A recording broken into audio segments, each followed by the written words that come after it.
गरीब दर्जी सास बहू का रोजे में ब्राइडल लहंगा। अम्मी, अब आप ऐसे रोएंगे तो मैं कैसे जाऊंगा शहर? बेटा, वहां जाकर अपना ख्याल रखना और वक्त से खाना पीना और सोना। जी अम्मी, मैं अपना बहुत अच्छे से ख्याल रखूंगा और आप भी अपना ख्याल रखना। और हाँ, आप अब सिलाई नहीं करोगे। सिलाई करने से आपकी आंखों से बहुत ज्यादा पानी निकलने लगा है, वरना आपकी नजरें कमजोर हो जाएंगी। अमजद बेटा, शहर से रोज हमें फोन करते रहना। जी अब्बू। अच्छा, अब मैं शहर के लिए रवाना होता हूँ। आप सब ख्याल रखिएगा अपना। गरीब अमजद अपने हाथ में बैग लिए अपने छोटे से घर से अपने अम्मी अब्बू रुबीना फिरोज से मिलकर घर से बाहर आता है। उसके पीछे उसकी बीवी आफिया भी आती है। आपकी बहुत याद आएगी जी। मुझे भी। आफिया, अपना और अम्मी अब्बू का ख्याल रखिएगा। अच्छा, मैं चलता हूँ। अल्लाह हाफिज।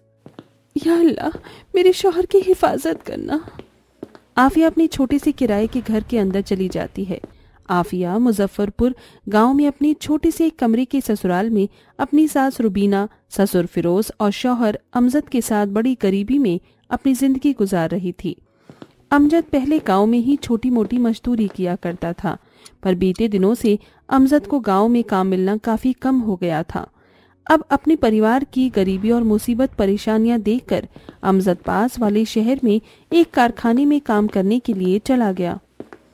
आफिया, जाओ दाल और चावल बना दो। अमजद अपनी कमाई से क्या क्या करेगा? घर का किराया देगा, घर में अनाज भरेगा या बिजली का बिल चुकाएगा? इतना सब कैसे कर पाएगा अकेला अमजद? नहीं, मुझे अपने बच्चे पर इतना बोझ नहीं डालना चाहिए। घर में तो सिलाई मशीन है ही, तो क्यों ना मैं सिलाई का काम करूं। जो थोड़े बहुत पैसे सिलाई काम से आएंगे वही हमारी ज़रूरतों में काम आएंगे। रुबीना के घर में एक पुरानी सिलाई मशीन थी, जिस पर रुबीना हमेशा अपने परिवार वालों के कपड़े, रजाइयाँ, तकिए के कवर ये सब सीती थी। रुबीना सिलाई का काम जानती थी, तभी तो वो उसी गांव की लेडीज दर्जी आयशा के घर पर आती है। आयशा अपने घर में ही औरतों के कपड़े सिलाई का काम करती है। उसके पास गांव की सारी औरतें अपने कपड़े सिलाई के लिए आती थीं। तभी रुबीना आयशा को अपनी सारी परेशानियां बताकर उससे काम मांगती है। रुबीना चाची, बहुत अच्छा किया जो आप मेरे पास आए। मेरे पास सिलाई के कपड़े बहुत आ चुके हैं और 15 दिन के बाद रमज़ान भी शुरू हो रहा है, तो मुझे अकेली से इतना काम तो नहीं हो पाएगा। आप मेरे लिए कपड़े सिलाई का काम कर दीजिए। मैं आपको एक कुर्ता सीने के 30 रुपए दिया करूंगी। तभी आयशा रुबीना को कुछ कच्चे कपड़े और उनका नाप देती है। तभी रुबीना वो कपड़े लेकर अपने घर पर आती है और अपनी सिलाई मशीन पर बैठकर उन कपड़ों को सीने लगती है। अम्मी, आप सिलाई करने क्यों बैठ गए? इन्होंने आपको मना किया है ना सिलाई करने से? रुबीना, मैं ये कपड़े आयशा से लेकर आई हूँ। वो मुझे एक कुर्ता सिलाई के 30 रुपए देगी। अब मैंने सोचा सिलाई करने से कुछ पैसे आएंगे तो वही हमारी ज़रूरत में काम आएंगे। पर अम्मी, इन्हें पता चला तो वो काफ़ी गुस्सा करेंगे। नहीं करेगा अमजद गुस्सा। बहरहाल इसी तरह दिन गुजरते चले गए। रुबीना रोज़ रोज़ घर में 2 कुर्ते सीने लगी और सिलाई करने से रोज़ उसकी आंखों से पानी निकलने लगा। पर रुबीना अपनी फिक्र न करते हुए अपने सिलाई काम को अंजाम देती रही। कुछ दिन बाद रमज़ान को 2 दिन बाकी थे। एक शाम अमजद शहर में अपनी 15 दिन की कमाई से रमज़ान की खरीदी करके शहर में एक सड़क पर आकर खड़ा हो जाता है। घर जाकर अम्मी और आफिया को ये सामान देकर कल वापस शहर आ जाता हूँ। अमजद रास्ते पर खड़ा अपने गांव जाने वाली गाड़ी की राह देख रहा था। तभी एक तेज रफ्तार ट्रक आउट ऑफ कंट्रोल होकर अमजद की ओर तेजी से आकर अमजद को अपने नीचे बेरहमी से कुचल कर चला जाता है। इस हादसे में अमजद का इंतकाल हो जाता है।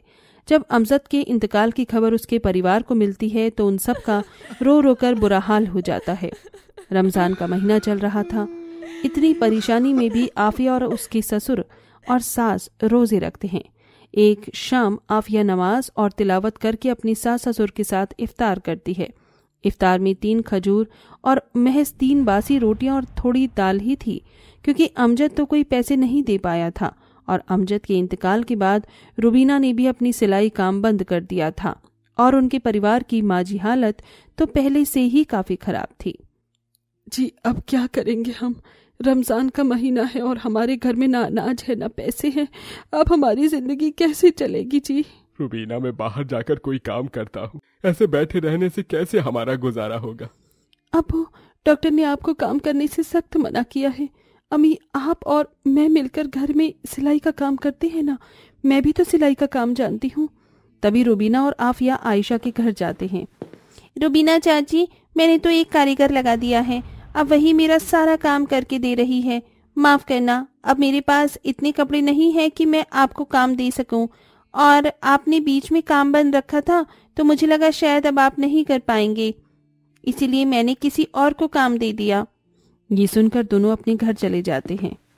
अम्मी, गांव में बहुत से दर्जी हैं, हम उनके पास जाकर देखते हैं, शायद वो हमें कोई काम दे दे। अगले दिन तीनों बासी रोटी और दाल से सहरी करते हैं और गांव में अलग अलग दर्जियों के पास जाकर काम मांगते हैं। तभी उन्हें एक दर्जी इकबाल के पास काम मिल जाता है।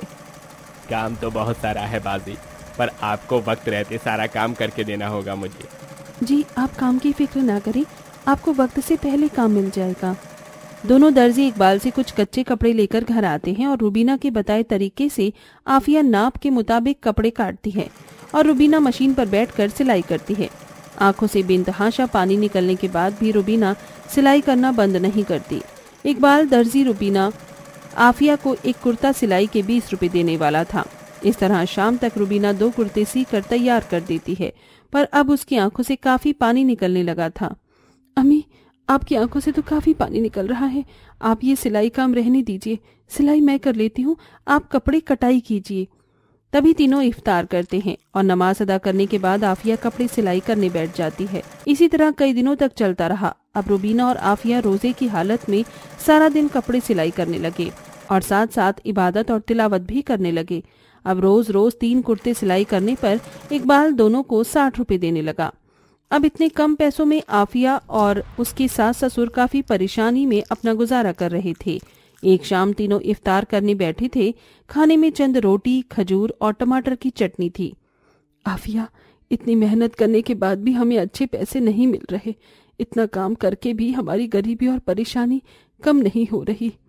या अल्लाह, रमजान का मुबारक महीना चल रहा है, इस मुबारक महीने के सदके हमारी सारी परेशानियां दूर कर दे। तीनों इफ्तार करके नमाज अदा करते हैं। थोड़ी देर बाद इकबाल दर्जी रुबीना के घर आता है। अस्सलाम वालेकुम रुबीना बाजी। वालेकुम अस्सलाम इकबाल भाईजान, आइए तशरीफ रखिए। बाजी, असल में मेरे पास 4 ब्राइडल लहंगे सिलाई का काम आया है, वो 1 हफ्ते के अंदर मुझे सी कर देना है। क्या आप ब्राइडल लहंगा सी पाएंगे? मैं आपको एक लहंगे के 8,000 रुपए दूंगा। क्या 8,000 रुपए? भाईजान, ये तो बहुत अच्छी बात है, हम सी देंगे लहंगे। पक्का बोलिए बाजी।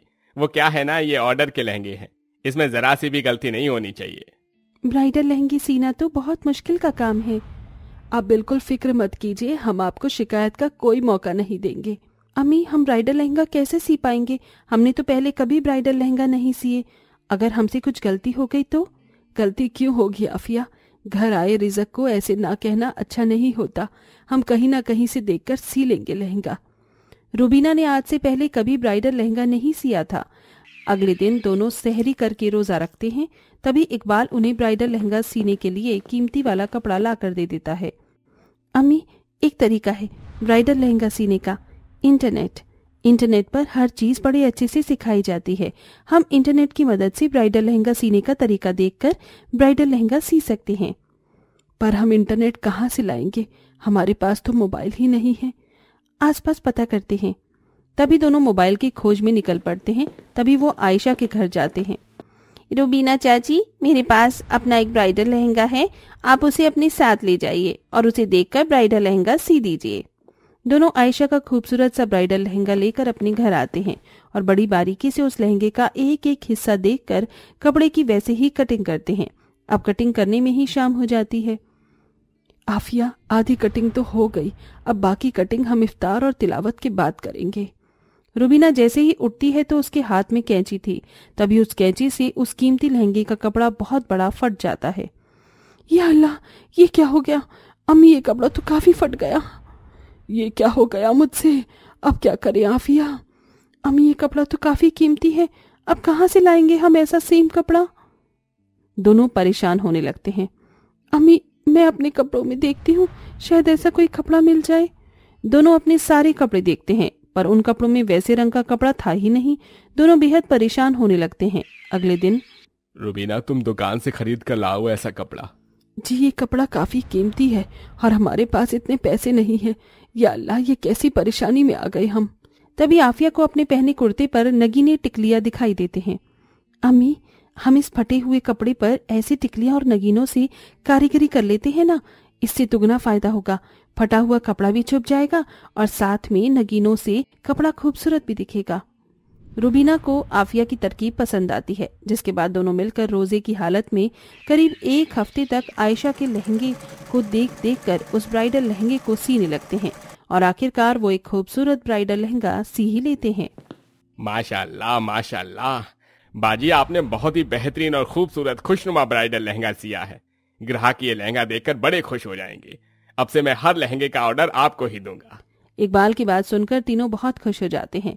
उसके बाद इकबाल और लहंगों का ऑर्डर देकर और पैसे देकर वहां से रवाना हो जाता है, जिसके बाद पहली बार फिरोज और उसके परिवार वाले इफ्तार और सहरी में अच्छे लजीज पकवान खाकर अपना रोजा रखते हैं और खोलते हैं। तो इसी तरह रमजान के रोजे में भी रुबीना आफिया इतनी कठिनाइयों का सामना करके एक खुशनुमा ब्राइडल लहंगा सी लेती हैं और उसके बाद इकबाल उन्हें हमेशा ऐसे ही बड़े बड़े ऑर्डर देने लगा, जिसके बाद रुबीना आफिया अपनी गरीबी दूर करते चले गए।